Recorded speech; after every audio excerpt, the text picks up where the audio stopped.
সমাধিপাদ অথ যোগানুশাসনম সূত্রার্থ।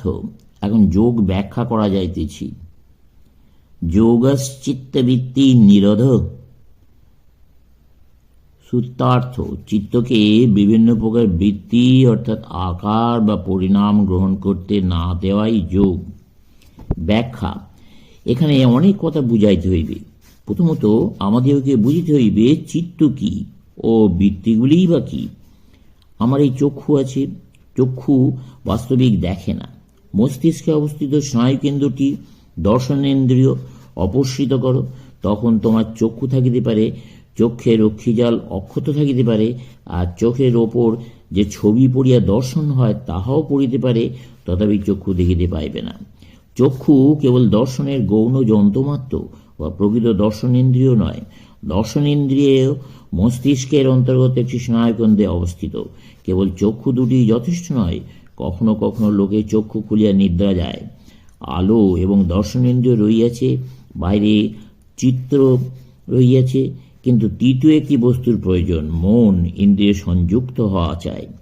সুতরাং দর্শন ক্রিয়ার জন্য চক্ষুরূপ বহির্যন্ত্র, মস্তিষ্কস্থ স্নায়ুকেন্দ্র, মন, এই তিনটি জিনিসের আবশ্যক। রাস্তা দিয়া গাড়ি চলিয়া যাইতেছে, কিন্তু তুমি উহার শব্দ শুনিতে পাইতেছ না। ইহার কারণ কি? কারণ তোমার মন শ্রবণেন্দ্রিয়ে সংযুক্ত নয়।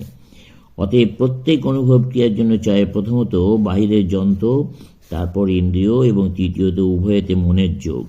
বিষয় অভিঘাত জনিত বেদনাকে মন আরও অভ্যন্তরে বহন করিয়া নিশ্চয়ান্তিকা বুদ্ধির নিকট অর্পণ করে, তখন বুদ্ধি হইতে প্রতিক্রিয়া হয়। এই প্রতিক্রিয়ার সহিত অহংভাব জাগিয়া ওঠে, আর এই ক্রিয়া ও প্রতিক্রিয়ার সমষ্টি পুরুষের বা প্রকৃত আত্মার নিকট অর্পিত হয়। তিনি তখন এই মিশ্রণটিকে একটি বস্তুরূপে উপলব্ধি করেন। ইন্দ্রিয়গণ, মন, নিশ্চয়ান্তিকা, বুদ্ধি ও অহংকার মিলিত হইয়া যা হয় তাহাকে অন্তঃকরণ বলে।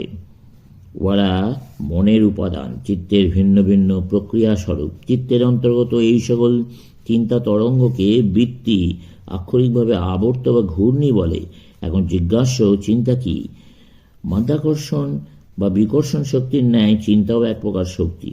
প্রাকৃতিক শক্তির অক্ষয় ভাণ্ডার হইতে চিত্ত নামক যন্ত্রটি কিছু শক্তি সংগ্রহ করিয়া অঙ্গীভূত করে এবং চিন্তার রূপে প্রেরণ করে। খাদ্য হইতে আমাদের এই শক্তি সংগৃহীত হয়। ওই খাদ্য হইতেই শরীরের গতিশক্তি প্রভৃতি লাভ করে। অন্যান্য সূক্ষ্মতর শক্তিও খাদ্য হইতেই চিন্তার রূপে উৎপন্ন হয়।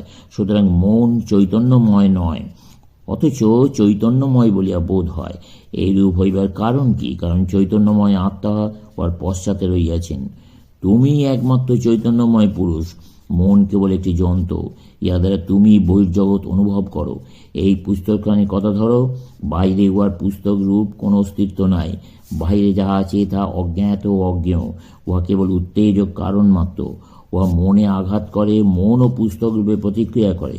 তেমনি জলে একটি প্রস্তরখণ্ড নিক্ষেপ করিলে জল ও তরঙ্গাকারে ওই প্রস্তরখণ্ডকে প্রতিঘাত করে। সুতরাং বাস্তব বহির্জগৎ মানসিক প্রতিক্রিয়ার উত্তেজক কারণ মাত্র। পুস্তকাকার, গজাকার বা মনুষ্য আকার কোনো পদার্থ বাহিরে নাই। বাইরের ইঙ্গিত বা উত্তেজক কারণ হইতে মনের মধ্যে যে প্রতিক্রিয়া হয় কেবলমাত্র তাহাই আমরা জানতে পারি। জন স্টুয়ার্ট মিল বলিয়াছেন, ইন্দ্রিয় অনুভূতির নিত্য সম্ভাব্যতার নাম জড় পদার্থ। বাহিরে ওই প্রতিক্রিয়া উৎপন্ন করিয়া দেবার উত্তেজক কারণ মাত্র রহিয়াছে। উদাহরণস্বরূপ একটি শুক্তি লওয়া যাক। তোমরা জানো মুক্তা কিরূপে উৎপন্ন হয়। এক বিন্দু বালুকণা, কীটাণু বা আর কিছু উহার ভেতরে প্রবেশ করিয়া ওকে উত্তেজিত করিয়া থাকে। তখন সেই শুক্তি ওই বালুকার চতুর্দিকে এক প্রকার এনামেল তুল্য আবরণ দিতে থাকে, তাহাতে মুক্তা উৎপন্ন হয়। অনুভূতির এই জগৎ যেন আমাদের নিজেদের এনামেল স্বরূপ। বাস্তব জগৎ ওই বালুকণা বা অন্য কিছু। সাধারণ লোকে কখনো ইহা বুঝিতে পারিবে না, কারণ যখনই সে বুঝিতে চেষ্টা করিবে তখনই বাহিরের এনামেল নিক্ষেপ করিবে ও নিজের সেই এনামেলটি দেখিবে। এখন আমরা বুঝতে পারিলাম বৃত্তির প্রকৃত অর্থ কি। মানুষের প্রকৃত স্বরূপ মনেরও অতীত। মন তার হস্তে একটি যন্ত্রতুল্য, তাহারই চৈতন্য মনের ভেতর দিয়ে আসিতেছে। তুমি যখন মনের পশ্চাতে দশটা রূপে থাকো তখন উহা চৈতন্যময় হইয়া ওঠে। যখন মানুষ এই মনকে একেবারে ত্যাগ করে তখন উহা খণ্ডবিখণ্ড হইয়া যায়, উহার অস্তিত্বই থাকে না। ইহা হইতে বোঝা গেল চিত্ত বলিতে কি বুঝায়। ও মনের উপাদান স্বরূপ, বৃত্তিগুলি উহার তরঙ্গ স্বরূপ। যখন বাইরের কতগুলি কারণ উহার উপর কার্য করে, তখনই উহা ওই তরঙ্গ রূপ ধারণ করে। এই বৃত্তিগুলিই আমাদের জগৎ। আমরা হ্রদের তলদেশ দেখতে পাই না, কারণ উহার উপরিভাগ ক্ষুদ্র ক্ষুদ্র তরঙ্গে আবৃত। যখন তরঙ্গগুলি শান্ত হয়, জল স্থির হইয়া যায়, তখনই কেবল উহার তলদেশের ক্ষণিক দর্শন পাওয়া সম্ভব। যদি জল ঘোলা থাকে বা উহা ক্রমাগত নড়িতে থাকে, তাহলে উহার তলদেশ কখনই দেখা যাইবে না। যদি উহা নির্মল থাকে এবং উহাতে একটিও তরঙ্গ না থাকে, তবেই আমরা উহার তলদেশ দেখিতে পাইব। হ্রদের তলদেশ আমাদের প্রকৃত স্বরূপ। হ্রদটি চিত্ত এবং উহার তরঙ্গগুলি বৃত্তিস্বরূপ। আরও দেখিতে পাওয়া যায় এমন মন ত্রিবিধভাবে অবস্থান করে। প্রথমটি অন্ধকারময় অর্থাৎ তম, যেমন পশু ও মূর্খ দিগের মন। উহার কার্য কেবল অপরের অনিষ্ট করা। এইরূপ মনে আর কোনো প্রকার ভাব উদিত হয় না। দ্বিতীয়ত মনের ক্রিয়াশীল অবস্থা, রজ। এই অবস্থায় কেবল প্রভুত্ব ভোগের ইচ্ছা থাকে। আমি ক্ষমতাশালী হইব ও অপরের উপর প্রভুত্ব করিব, তখন এই ভাব থাকে। তারপর যে অবস্থা, তাকে বলা হয় সত্য, ইহা শান্ত। এই অবস্থায় সকল তরঙ্গ থামিয়া যায়, মনরূপ হ্রদের জল নির্মল হইয়া যায়। ইহা নিষ্ক্রিয় নয়, বরং অতিশয় ক্রিয়াশীল অবস্থা। শান্ত ভাব শক্তির উচ্চতম বিকাশ। ক্রিয়াশীল হওয়া তো সহজ। লাগাম ছাড়িয়া দিলে অশ্বেরা তোমাকে শুদ্ধ লইয়া ছুটিতে থাকিবে। যে কেউ এইরূপ করিতে পারে, কিন্তু যিনি এইরূপ লম্ফমান অশ্বকে থামাইতে পারেন, তিনিই মহাশক্তিধর পুরুষ। ছাড়িয়া দেওয়া ও বেগ সংযত করা, ইহাদের মধ্যে কোনটিতে অধিকতর শক্তির প্রয়োজন? শান্ত ব্যক্তি অলস ব্যক্তির মতো নয়। সত্যভাবকে জড়তা বা অলসতা মনে করিও না। যিনি মনের এই তরঙ্গগুলি নিজের আয়ত্তে আনিতে পারিয়াছেন, তিনিই শান্ত পুরুষ। ক্রিয়াশীলতা নিম্নতর শক্তি ও শান্তভাব উচ্চতর শক্তির প্রকাশ।